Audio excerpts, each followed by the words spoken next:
네, 한국인 메르스 환자와 밀접 접촉했을 것으로 의심돼서 중국과 홍콩에서 격리된 사람 수가 한국인 11명을 포함해서 86명으로 늘어났습니다. 네, 한편 중국에서 치료를 받고 있는 한국인 환자는 안정을 되찾고 있는 가운데 중국과 홍콩 당국은 방역 강화에 힘을 기울이고 있습니다. 네, 베이징 연결합니다. 서봉국 특파원.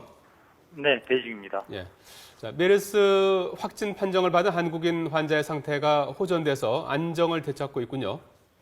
네, 광주 우리 공관과 질병관리본부 측이 담당 의사와 환자를 직접 면담했습니다. 총영사관 측은 환자가 일단 혼자서 앉거나 누울 수 있는 상태라고 전했고요. 체온은 38.5도 내외로 안정을 찾았다고 전했습니다. 네, 호흡이 다소 거칠어서 때때로 산소 마스크를 사용하는 정도입니다.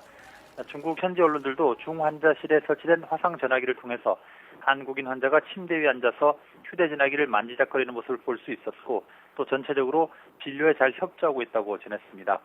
현재 환자가 입원하고 있는 후이조 인민병원의 의사 13명과 40명의 간호사 등 의료 인력 전원이 중환자실에서 한국인 환자를 치료하는 업무에 투입되고 있고요. 간호사들이 4시간마다 교대 근무를 하는 등 집중 관리를 하고 있는 것으로 전해졌습니다.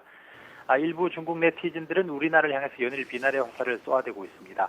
만약 중국인 메르스 환자가 나오면 한국에 손해배상을 청구해야 한다는 목소리까지 나오는 상태입니다.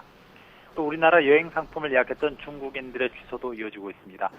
베이징의 한 현지 여행사에 문의를 해보니 실제 예약 승객 가운데 3분의 1 정도가 한국행을 취소했다고 답했습니다. 자, 중국과 홍콩에서 격리된 한국인이 11명으로 1명 더 늘었는데 이 늘어난 1명과 관련해서 논란이 있죠? 네, 중국 보건당국은 밀접 접촉자 77명 가운데 67명을 격리했다고 밝혔다고 중국 언론들이 보도했습니다. 이 중 한국인은 5명으로 파악됐습니다.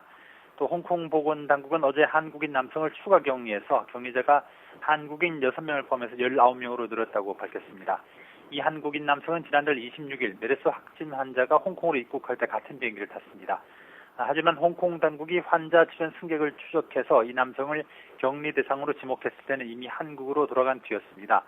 이 남성이 한국에 들어왔다가 다시 홍콩으로 출국하기까지 한국 보건당국이 뭘 했느냐를 놓고 논란이 일었지만 우리 보건당국은 홍콩과 한국의 격리 기준이 다르기 때문에 한국에서는 격리 해당자가 아니라고 해명했습니다.